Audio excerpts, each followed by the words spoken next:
یاد رکھو اللہ کو یہ ایکٹ پسند نہیں ہے, یہ ایکشن پسند نہیں ہے. اللہ کہتے ہیں کہ تکبر اور کبریائی میری شان ہے.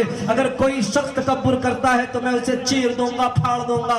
تمہاری اندر اتنی طاقت نہیں ہے کہ تم تکبر کے بنا پر اپنے سینے کو چوڑا کر کے زمین کے اندر گھس جاؤ گے یا آسمان کے تالے کو چڑھ جاؤ گے. نہیں میرے بھائیو, آپ جو ہے کسی اقتدار کی وجہ سے, کسی طاقت کی وجہ سے اگر یہ سمجھتے ہو کہ کوئی طاقت والے چار آدمی آپ کے ساتھ کہ میرا گھر مدینے کی زمین پر ہو گیا ہوتا, میرا گھر مدینے کی زمین پر ہو گیا ہوتا, قسم سے میں مقدر کا سکندر ہو گیا ہوتا اور زیارت روز کرتا سرور کونین کی در کی. میرے مالک میرا ایسا مقدر ہو گیا ہوتا, زیارت روز کرتا سرور کونین کی در کی. میرے مالک میرا ایسا مقدر ہو گیا ہوتا. دوستو اب آئیے, کچھ لوگ اپنی پہچان آپ ہوا کرتے ہیں, ان کا تعارف ان کا کلام ہوتا ہے, ان کی تعریف ان کی تقریر ہوتی ہے اور ان کی صلاحیت کا اندازہ ان کے گفتگو ہی سے ہو جاتا ہے. اس لیے تو حضرت شیخ سعدی رحمہ اللہ نے ایک شعر کہا کہ تا مرد سخن نگفتہ باشد عیب و ہنرش نہفتہ باشد, کہ جب تک آدمی بات نہیں کرتا ہے تو اس کا ہر عیب و ہنر پوشیدہ رہتا ہے. ایک ایسے ہی خطیب ہمارے بیچ موجود ہے. میں بڑے ہی ادب کے ساتھ علی جناب حضرت مولانا یوسف صاحب وجد وجدہم سے معدبانہ درخواست کرتے ہیں کہ حضرت والا مائک پر آئے اور اپنے خطاب سے ہم سامعین کو نوازیں. اس شعر کے ساتھ استقبال کہ ہم مسلمان ہیں, حق بات سنا دیتے ہیں, ہم مسلمان ہیں, حق بات سنا دیتے ہیں, ملک و ملت کے جوانوں کو صدا دیتے ہیں. ہم کو آتی نہیں اس ملک میں دہشت گردی, ہم تو وحشی کو بھی انسان بنا دیتے ہیں, اور ہم لوگ کلمہ توحید پہ ایمان رکھ کر کافروں کو بھی مسلمان بنا دیتے ہیں. السلام علیکم ورحمۃ اللہ وبرکاتہ. الحمد لله نحمده ونستعينه ونستغفره ونؤمن به ونتوكل عليه ونعوذ بالله من شرور أنفسنا ومن سيئات أعمالنا.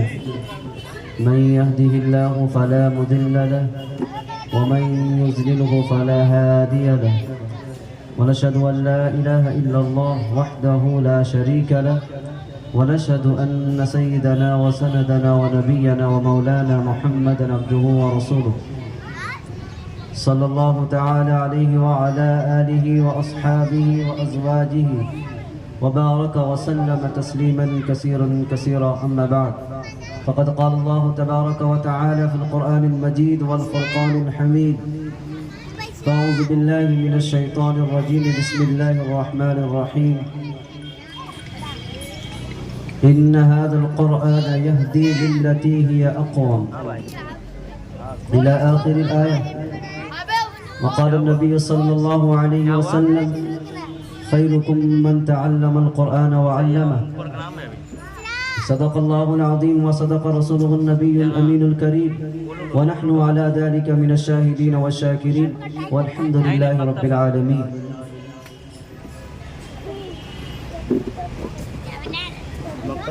In the name of Allah, the most gracious, the most merciful. All praise is due to Allah, the entirely merciful, the especially merciful. Lord of the day of judgment, it is you we worship and you we ask for help. O Lord, guide us to the straight path, the path of those upon whom you have destroyed your favor, not of those who have evoked your anger. Stage پر رونق افروز علماء کرام, شورائے ازام, عزیز دوستوں, بھائیوں, پردہ میں بیٹھی ہماری مائیں بہنیں, عزیز طلبہ, بہت ہی خوشی اور مسرت کی بات ہے کہ آپ حضرات ایسی مجلس میں بیٹھے ہوئے ہیں جس مجلس کی نسبت قرآن سے ہے، دین کے مکاتب سے ہے، مدرسے سے ہے، اور ایسے مجلس میں آپ بیٹھے ہوئے ہیں، تشریف رکھتے ہیں جس مجلس کے اندر اللہ کی وحدانیت، رسول اللہ صلی اللہ علیہ وسلم کی تعلیمات کو آپ سماعت کر رہے ہیں، چاہے وہ تقریر کے ذریعے ہو، چاہے نعتیہ اشعار کے ذریعے ہو، چاہے نقیب کے نقابت کے ذریعے ہو۔ حضرات گرامی، میں چند منٹوں کے لیے آپ کے سامنے آیا ہوں اور یہ بتانا چاہتا ہوں کہ یہ قرآن، جس قرآن کی تعلیم جہاں جہاں دی جاتی ہے، اس کی پڑھانے والے بھی افضل ہیں، پڑھنے والے بھی افضل ہیں۔ یاد رکھو، اسی وجہ سے حدیث کا مطالعہ کرو، قرآن کا مطالعہ کرو، معلوم چلے گا کہ اللہ سبحانہ و تعالی نے قرآن پڑھنے والے کو اور قرآن کے پڑھانے والے کو نبی علیہ السلام نے بہتر شخص بتایا ہے، اور بتایا ہے you are the best person who recites the holy Quran, who teaches the holy Quran۔ جو قرآن پڑھاتا ہے، جو پڑھتا ہے، تمام all are the best person۔ مگر معلوم ہونا چاہیے اس کے بارے میں کیوں آج ہم سکسیس کے پیمانہ کو بدلتے ہیں۔ اعلیٰ تعلیم آج انجینئرنگ کو اور پروفیسر کو اور IAS IPS کو ہم سمجھتے ہیں گردانتے، مگر یاد رکھو ہم سب کے آقا جس کی سفارش کے ہم منتظر ہیں، جو سب سے اعلیٰ اور بالا اور عرفا ہیں، تمام نبیوں کے سردار ہم سب کے آقا جناب محمد رسول اللہ صلی اللہ علیہ وسلم نے فرمایا کہ قرآن جو پڑھتا ہے اور جو پڑھاتا ہے وہ بہتر ہے۔ یاد رکھو، اگر آپ پڑھانے والے ہو تو بہتر ہو، اپنے آپ کو سکسیس مان کر چلو۔ سکسیس کا پیمانہ یہ نہیں کہ تم مالدار بن جاؤ، تمہارے پاس کوٹھیاں ہو، بنگلے ہو اور تمہاری سوسائٹی میں ایک بڑا نام ہو، نہیں میرے بھائیوں۔ قرآن کا مطالعہ کرو، حدیث کا مطالعہ کرو، معلوم چلے گا سکسیس کا پیمانہ۔ اگر اللہ سبحانہ و تعالیٰ نے کسی چیز کو بنایا ہے، کسی چیز کو بنیاد بنایا ہے، وہ قرآن کی تعلیم ہے، حدیث کی تعلیم ہے، شریعت کی تعلیم اگر جس کے اندر ہے وہ کامیاب یہاں بھی ہے اور کل قیامت میں بھی ہوگا۔ آپ کو معلوم، میں 2-3 مثالیں آپ کے سامنے دیتا ہوں۔ اگر آپ ہسٹری کا مطالعہ کرتے ہو، ہسٹوریکل پرسن ہو، تو معلوم کرو کہ اس دنیا کے اندر ایک شخص ایسا گزرا ہے کہ مالی اعتبار سے ایسا شخص آج تک نہ ہوا نہ ہوگا۔ اس کا نام قارون کے نام سے ہم سب جانتے ہیں۔ قارون کا حال اور حشر کیا ہوا معلوم آپ کو؟ وہی قارون جس کے بارے میں حدیث کے اندر آتا ہے کہ اس قارون کے خزانوں کی چابیاں صرف 70 اونٹوں پر جایا کرتی تھی جناب، صرف چابیاں اونٹوں پر جایا کرتی تھی، مگر اس قارون کا حشر کیا ہوتا ہے؟ اللہ سبحانہ و تعالی زمین کے اندر اسے جو ہے درغور کرتے ہیں، زمین کے اندر دھسا دیتے ہیں۔ اگر مال کامیابی کا پیمانہ ہوتا، اگر آج ہم سمجھتے ہیں کہ مال دے کر آج ہم یہ کہتے ہیں فخر سے کہ ہمارے پاس مال ہے، ہر چیز ممکن ہے، مگر یاد رکھو اگر کامیابی اسلام کے نظریے میں اگر ہم چاہتے ہیں تو یہ مال سے ممکن نہیں ہے بلکہ ایمان سے ممکن ہے۔ اس قارون کو اللہ سبحانہ و تعالی نے زمین کے اندر درگور کر دیا۔ مال اگر اس کو بچانے کے لیے مال کافی ہوتا تو وہ دنیا میں بستا اور اس کا حشر اچھا ہوتا، مگر نہیں میرے بھائیوں، اللہ سبحانہ و تعالی نے مال ہونے کے باوجود بھی اس کو زمین کے اندر دھسایا ہے۔ اگر مال کا بھوت چڑھا ہوا ہے، پیسے کا بھوت چڑھا ہوا ہے، آج ہم سمجھتے ہیں کہ واقعی ویلتھ ہونا یہ سب سے اعلیٰ اور سکسیس ہونے کی دلیل ہے، تو میرے بھائیوں قارون سے بڑا سکسیسفل اور سکسیسفل مین کوئی نہیں ہو سکتا تھا۔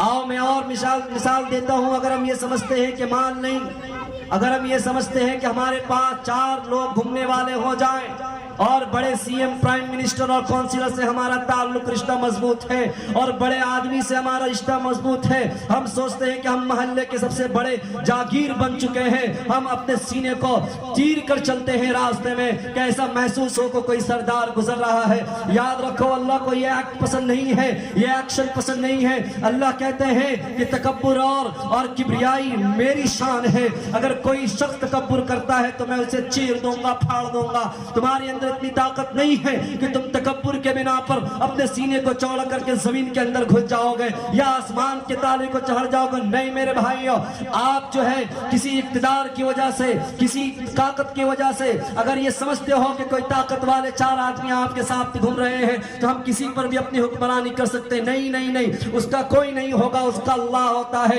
اسی طریقے سے فرعون کے پاس 16 لاکھ فوج ہے اگینسٹ موسیٰ علیہ السلام کے اگینسٹ میں 16 لاکھ فوج ہے. آج پوری کنٹری بھی مل کر جمع کرنا چاہے ایک وقت میں 16 لاکھ فوج ہے، ممکن نہیں ہے. مگر فرعون کے پاس 16 لاکھ فوجیں تھی. کس کے اگینسٹ جناب؟ حضرت موسیٰ علیہ السلام کے اگینسٹ میں. مگر کیا ہوا اس فرعون کا؟ آپ کو معلوم ہے اس فرعون کو اللہ سبحانہ وتعالی نے دریا میں غرق کر دیا. آج وہی عبرت بنی، اس کی لاش عبرت بنی ہوئی ہے. آج لوگ اسے دیکھنے جاتے ہیں مگر ہمیں احساس نہیں ہوتا. ایسے ایسے لوگوں کا حشر اللہ سبحانہ وتعالی نے کیا کیا ہے میرے بھائیوں. یہ تو ریناؤنڈ پرسن تھے، مگر آج اپنے محلے میں بھی، معاشرے میں بھی ہم دیکھتے ہیں ایسے ایسے لوگوں کو جو اپنے سینوں کو تان کر چلتے ہیں اور اپنے آپ کو روسا میں شامل کرنے والے، اپنے تکبرانہ انداز سے چلنے والوں کا اللہ حشر دنیا میں بھی کر کر دکھاتا. فرعون کا حشر کیا ہوا؟ اللہ سبحانہ وتعالی نے موسیٰ علیہ السلام کو اسی دریا سے پار کیا، مگر فرعون کے اس کی نافرمانی کی وجہ سے اور حکم نہ بجا لانے کی وجہ سے اللہ سبحانہ وتعالی نے اسے اسی دریا میں غرق کر دیا. اور ایک چیز آپ کو بتانا چاہتے ہیں، اگر کسی کو اقتدار کی بھوت چڑھی ہوئی ہے کہ ہم کسی منصب پر فائز ہیں، ہم تو IAS بن گئے، ہم IPS بن گئے، اور کوئی سوچ رہا ہے کہ ہمیں تو سوسائٹی والوں نے کونسلر بنا دیا. اگر ہم سمجھتے ہیں کہ اقتدار یہ بڑی چیز ہے، بڑی دولت ہے، میرے بھائیوں اقتدار بھی بڑی چیز نہیں ہے. اگر یہ تینوں چیزیں اللہ کے حکم کے مطابق کر لو گے، اسلامی تعلیمات کے مطابق کر لو گے، نبی علیہ السلام سے کی سنتوں سے جڑ کر یہ سارے کام کرو گے تو یہاں بھی کامیابی ہوگی، کل قیامت میں بھی کامیابی ملے گی. اسی طریقے سے ایک شخص گزرا ہے جسے ہم نمرود کے نام سے جانتے. نمرود کے پاس، نمرود کی حکومت، نمرود کا اقتدار آپ جاننا چاہو گے. آج کوئی انڈیا کنٹری ہے، اسی طریقے سے پاکستان، بنگلہ دیش، انڈونیشیا اور سعودی عرب جتنے کنٹریز اور بھی بہت سارے کنٹریز ہیں اس ملک کے اندر. مگر یاد رکھو نمرود کی ہسٹری پڑھ کر دیکھو، نمرود کے بارے میں لکھا ہے کہ پوری دنیا کا وہ اکیلا بادشاہ تھا. At a time he was the king of whole nation. وہ تمام دنیا کا، تمام کنٹری کا، انڈیا اور پاکستان نہیں بلکہ جتنی کنٹریز ہیں ہمارے ملک کے اندر، وہ تمام کنٹری کا ایک لوتا بادشاہ تھا. یعنی اس کی اقتدار اتنی زیادہ تھی، اتنا بڑا وہ بادشاہ گزرا تھا. مگر یاد رکھو اس کی بھی ہسٹری پڑھ کر آپ دیکھو، اس کی اقتدار اتنی زیادہ ہونے کے باوجود بھی اللہ سبحانہ وتعالی کی نافرمانی کرنے کی وجہ سے اللہ سبحانہ وتعالی نے اس کی موت کیسے واقع ہوئی آپ کو معلوم ہونا چاہیے. اس کی موت ایک لنگڑے مچھڑ کے ذریعے اللہ سبحانہ وتعالی اس کے روح کو قبض کرتا. اتنا بڑا بادشاہ، اتنا بڑا پرائم منسٹر، پورے ورلڈ کا پرائم منسٹر تھا. وہ بہت کچھ کر سکتا تھا. بہت ساری ہسٹری موجود ہے. مگر یاد رکھو، میں بتانا چاہتا ہوں، جس طرف میں لے آنا چاہتا تھا میرے بھائیوں، آج مکتب سے اپنے بچوں کو جوڑو، مکتب سے جوڑو، مدرسے سے جوڑو، مساجد سے جوڑو. کیوں؟ اگر اسلام زندہ ہے، قرآن کی تعلیمات سے جہاں ہوتی ہے، وہاں سے اس بوڑھیے پر بیٹھ کر پڑھنے والے کے دل میں اللہ کی وحدانیت پیدا ہوتی ہے، اللہ کے سامنے سر جھکانے کی صفت پیدا ہوتی ہے، قوت پیدا ہوتی ہے، ایمان بڑھتا ہے. میرے بھائیو جنگ آزادی کو دیکھو، جنگ آزادی کے اندر علماء کرام کی مقدس جماعت شہید ہوئی ہے. مگر یاد رکھو وہ کس کی دولت تھی؟ وہ کسی اقتدار اور کسی مال کی وجہ سے نہیں، بلکہ اللہ سبحانہ وتعالی کے احکامات کو پڑھنے کی وجہ سے، قرآن پڑھنے کی وجہ سے، حدیث پڑھنے کی وجہ سے. اس کی تاثیر یہ ہوتی ہے کہ اس کے اندر اللہ کی غلامی کا جذبہ پیدا ہوتا ہے، لوگوں کی غلامی سے وہ نکلتا ہے، آزادانہ طور پر زندگی گزارتا ہے اور ایک اللہ کا ہو کر زندگی گزارتا ہے. تو اللہ سبحانہ وتعالی یہاں بھی کامیاب کرتے، وہاں بھی کامیاب کرتے. میرے بھائیوں، میرے دوستوں، ایک شخص کے بارے میں آپ کو بتاتا ہوں جن کے بارے میں آقا علیہ الصلوۃ والسلام کے بہت چہیتے، جنہیں ہم اور آپ حضرت بلال رضی اللہ تعالیٰ عنہ کے نام سے جانتے.